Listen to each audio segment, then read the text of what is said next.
Ending impunity against journalists is one of the challenges of recent times. It is essential precondition to guarantee freedom of expression and access to information for all citizens. Nigeria is no exception. Journalists are faced with either physical assault, unlawful detention, harassment, plus death threats. These crimes often go unpunished. Statistics have shown that Nigeria does not really have a single dedicated law specifically enacted for the protection of journalists. Journalists rely on criminal law applicable to all citizens. For example, Section 39, subsection 1 of the 1999 Constitution guarantees to every Nigerian freedom of expression to hold opinions, receive and impact ideas and information without interference. There is also the Freedom of Information Act FY 2011 that provides a legal right for journalists and the public to access information from public space. So in Panorama today, we will look into crimes against journalists in Nigeria. What are the causes? How has it affected the profession? And what means of redress is available? This is Panorama, and you can follow the news broadcast live on our website at nta.ng/live and on our other social media handles displayed right on the screen. I am Adeola Komiakere. Thank you for joining us.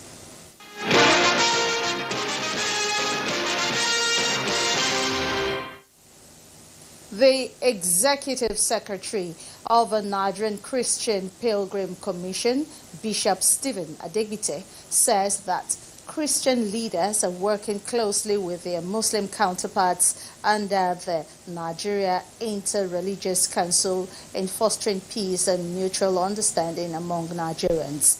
Bishop Adegbite, while reacting to the recent remark by the U.S. President Donald Trump that Christian genocide is taking place in Nigeria and that the United States may take military action, he notes that both faiths have been victims of the insurgents in the past years.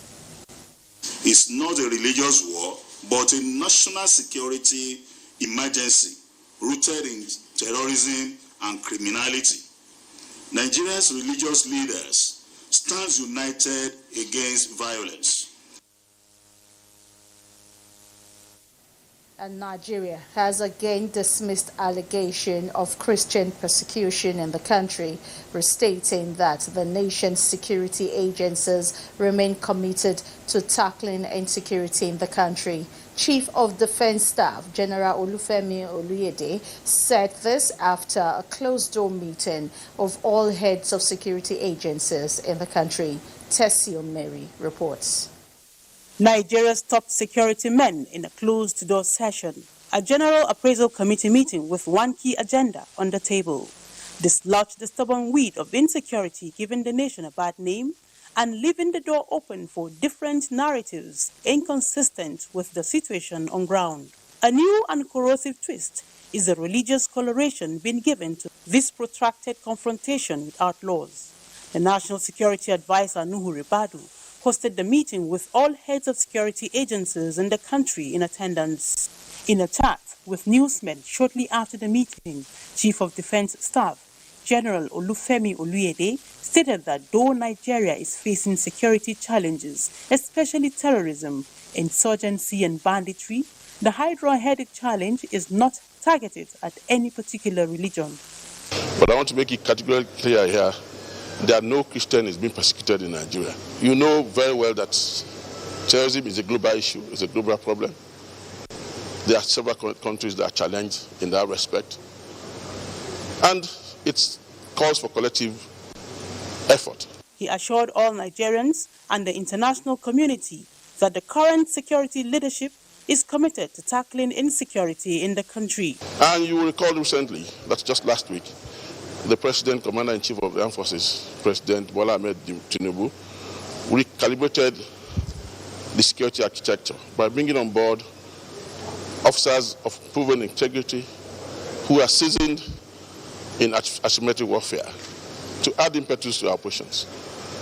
I want to assure Nigerians going forward that we're going to add more to what we're doing add more importance to our operations, and ensure that we checkmate this act of terrorism within Nigeria. General Oluyede welcomed support from any country to defeat terrorism and insurgency in the country. From the Office of the National Security Advisor, Tessie Omeri, NTA News. And still on security matters, the monthly joint security briefing championed by the National Orientation Agency reveals that in October 2025, the nation's intelligence gathering, security services and operations recorded significant successes against arms trafficking, banditry, kidnapping and terrorism. Kenneth Nanim reports that the breakthroughs were driven by timely intelligence gathering, effective coordination and collaboration across the country. To maintain peace and order and unity that will engender national development, the military, the police and other security agencies have been on the trail of criminal elements, making sure crime is prevented, culprits arrested, victims rescued, and stolen assets recovered. Statistics being made available for the month of October under review scores performances higher than the previous month. A lot of arms and ammunition were seized during the month of September, but that rose significantly in the month of October. The ICPC performance in the month of October. 44 petitions were received, 15 investigations concluded, 5 new cases filed, and 2 convictions secured. DSS, police, and immigration services improved measurably in October, producing faster interdictions and fewer casualties. The National Drug Law Enforcement Agency, the Nigerian Immigration Service, and the Federal Road Safety Corps, the EFCC, and the ICPC, amongst others, made significant breakthroughs in the month of October. Nigeria's name having been deleted from the Financial Action Task Force monetary list, Director NOA also noted as an indication of effort by the federal government to fight illicit financial flows. Let me speak specifically to some of the imports of the tweets. One is to say there is a Christian genocide in Nigeria, and I'm sure even America knows that is not true. The United States commended Nigeria publicly for the arrest of 2 major terrorists. To sustain the tempo, traditional rulers, religious leaders, and other citizens are enjoined to collaborate with security agencies by providing timely and credible intelligence that will help in addressing security challenges in the country. Kenneth Nanim, NTA News. Chairman, Nigerian Diaspora Commission, NIDCAM, Abike Dabiri-Erewa, has urged Nigerians at home and abroad to unite against the decision to classify Nigeria as a country of particular concern by President Donald Trump of the U.S. Making reference to statements issued by President Bola Tinubu and the Ministry of Foreign Affairs, Dabiri-Erewa appealed to Nigerians in diaspora to remain calm, united, and continue to defend and project the true image of the country. Abike Dabiri-Erewa, while noting that Nigeria is a country built on tolerance, diversity, and democratic values, said the conspiracy theory depicting Nigeria as a country killing Christians in particular is not the true reflection of what is going on in Nigeria. The NIDCAM boss reaffirms President Bola Ahmed Tinubu's unwavering commitment to religious liberty and mutual respect. Now to the judiciary. The trial of a leader of the indigenous people of Biafra, Nnamdi Kanu, has been adjourned to the 5th of November 2025. Trial judge Justice James Omotosho gave the order at the resumed terrorism trial of the defendant.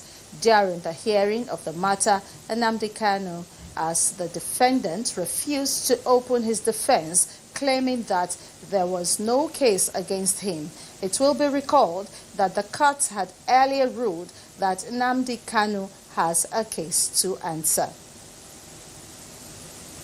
Now moving on, in preparation for the busy end-of-year travels, the Federal Road Safety Corps Lagos Command is scaling up measures to curb road crashes and reckless driving nationwide. At the official flag-off for the 2025 Ember Month Road Safety Sensitization Campaign in Lagos, the Corps emphasized personal responsibility and sober driving as key to saving lives this festive period. Awal Yusuf Jibo reports. The annual Don't Drink and Drive campaign, themed Take Responsibility for Your Safety, Stop Distracted Driving, is aimed at reducing crashes and promoting responsible motoring habits. The theme reinforces the view that human factor is one of the major causes of road traffic crashes. It also draws attention to the fact that drivers are likely responsible for crashes on our highways. According to the Corps, between the first and third quarters of 2025, over 1,300 vehicles were booked for overloading, while 3,448 motorists were apprehended for driving without valid licenses. The record also shows that major causes of those crashes were driver fatigue, overloading of persons, conveyance of persons in hauling vehicles, and traveling with fuel in plastic containers. Within the same period, 298 road traffic crashes were recorded. Despite these challenges, the Corps says it has achieved a 15.17% reduction in road crashes in Lagos State alone, exceeding its national target of 10%. As the season gets busier, remember, slowing down, staying sober, and staying focused could be the difference between getting there and never arriving. In Lagos, Awal Yusuf Jibo, NTA News.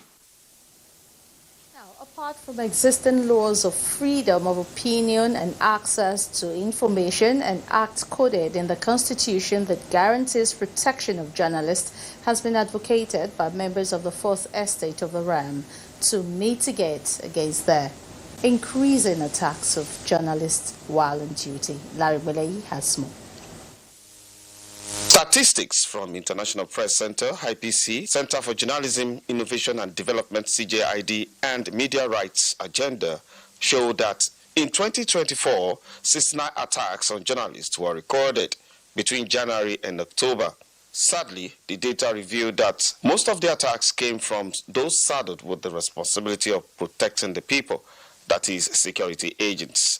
They are responsible for 65%, that is 45 cases of the attacks. Attacks are not always security people or government officials. Even some members of the public, who the work that we are doing will benefit, they attack journalists. We have had instances when touts, they attack journalists maybe at parades or some demonstrations. So these are things that we need that awareness, and people need to appreciate that the job is an important job, and they should not do anything that will dissuade them from holding the government accountable when they need to do. Stakeholders are worried that there is no specific law that creates a distinct category of crimes against journalists with enhanced penalties or specialized investigative prosecutorial framework. In fact, existing laws are often used to restrict press freedom. Such legislation will align with international standards, and beyond legal aspects of this, the law will also reinforce the value of journalism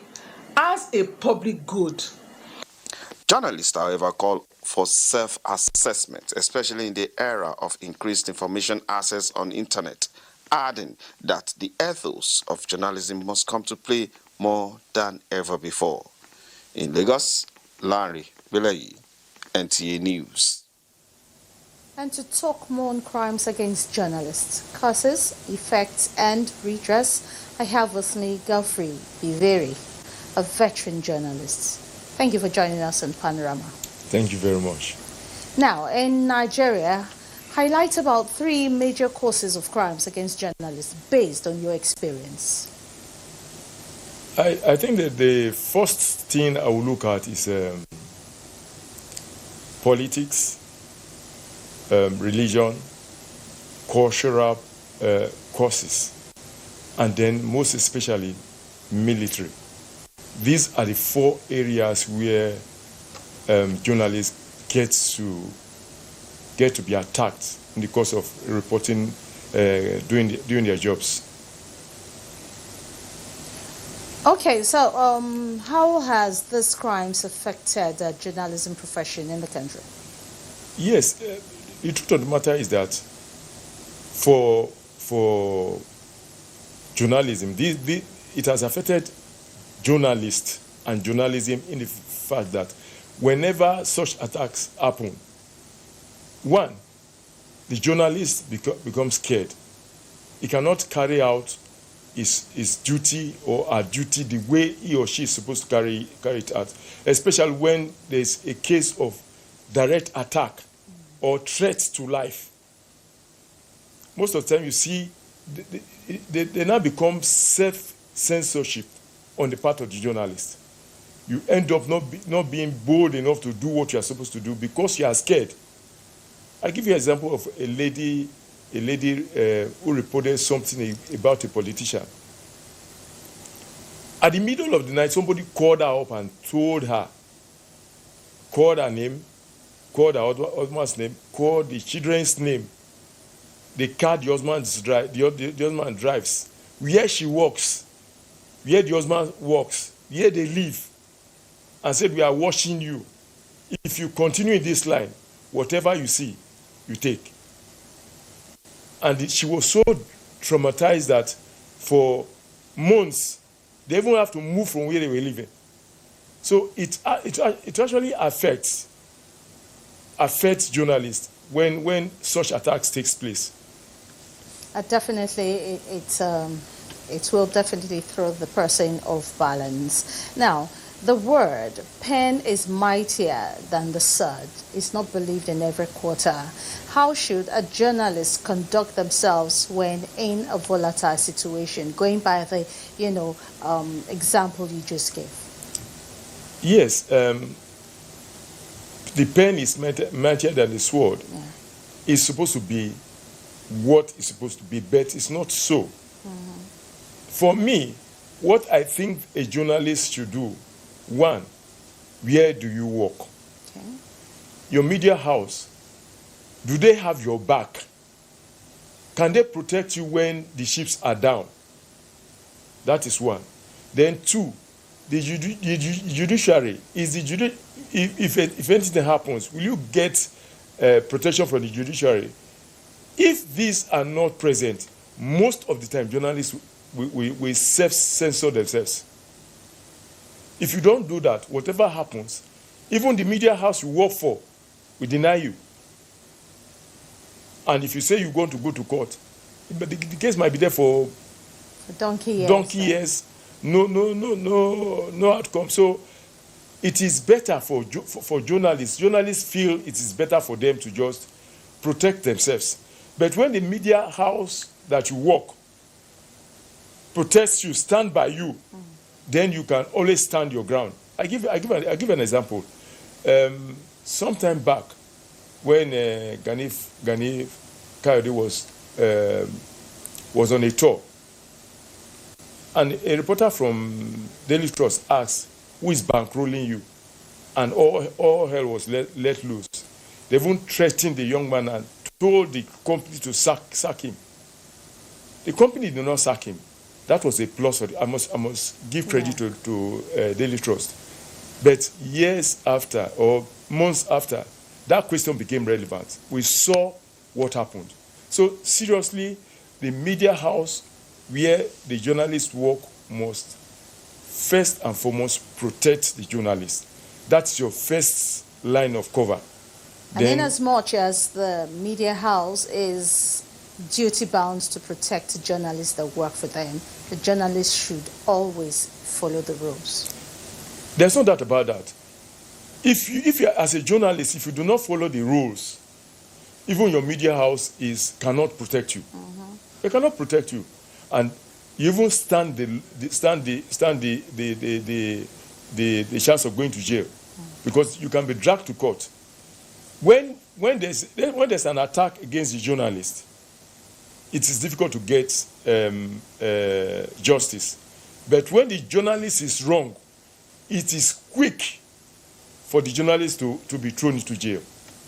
It is very quick. Most of the time, even before judgment comes, you are put behind bars for you are remanded for a while. So it is always better for a journalist to consider properly research your work before you go to bed. Okay. Now, one last question before I let you go. Has the information highway of, the internet increased, crimes against journalists or shielded it? And finally, your last word for, journalists who bend the rules when working. Okay. First, I will start with the social media. It has actually increased the risk for journalists. It has increased the risk for journalists. I'll give you an example. The recent law that was passed, the Cyber Bullying Act, a lot of journalists have gone in for it. I'll give an example. My colleague, Funsho Olojo, they sent a press release to him. He looked at it, worked on it, called the other party to get their side of the story, and then published. What happened? The person involved still went to the police. They came and picked him up, and then for a while. But the luck he had was that we his colleagues, we went there with him and stood by him, and then show the evidence that he did not concoct the story himself. And it was let so of the hook. It's good to always balance your report and have your facts with you when the chips are down. It could just speak up for you. Yes. Thank you very much for your thoughts with us on this topic. It's very salient. Everybody wants to be a journalist, but please make sure you have the correct prerequisites before you start practicing journalism. Thank you for joining us on Panorama Biviri. Thank you very much. Now it's time for us to take a break. Panorama continues shortly. Thank you for staying with us. Olumide Guntola is standing by with Sports Update. The Karate Federation of Nigeria, in collaboration with Platinum and Crit Tech Global Limited, has completed preparation for the first Dragon Shotokan National Karate Championship in Abuja, scheduled for November 27 to 29 at the Package B of the Moshood Abiola National Stadium. The event is KFN Factor 6 ranking competition that will bring together top karatecas from all states competing for national recognition, with robust support from sponsors. Dedicated to youth empowerment and sportsmanship, the championship is set to offer attractive prizes for the winners. The benefits of karate are numerous. It helps with boosting self-confidence, physical fitness, resilience. In table tennis, unseeded Team Oyo stunned other contenders to win the second edition of Senator Tokunbo Abiru Mixed Team Championship held at the Molade Okoya Thomas Hall of the Teslim Balogun Stadium, Lagos. Team Oyo emerged the overall winners after defeating Team Baesa 3-1 at the final. It's an improved version, and we also hope for a better turnout in the next year. We are committed to this cause and we will continue to champion the cause of sports. In grassroots sports development, the 5th edition of Amuwo Games is underway in Amuwo in local government area of Lagos State. With the theme, Council's Camp Culture, organizers of the 4 weekends event in November are using the games to channel energy of the youth towards a positive cause. You can impact your generation in a legit way, and the legitimacy must be celebrated. This is what we want to drive home with Amuwo Games 2025. Youth will compete in 16 games, including football, Scrabble, and a mini marathon, among other events. In another development, UEFA Champions League action returns Tuesday and Wednesday as Liverpool and Real Madrid renew rivalry with manager Xabi Alonso returns to Anfield in search of a win against his former side. Juventus will face Sporting CP, while Bayern Munich will play away to PSG, among other matches. With Sports Update, Olumide Eguntola, NT News. And that's Panorama from the Lagos Network Center of the Nigerian Television Authority. Thank you for watching. I am Adeola Komiakere.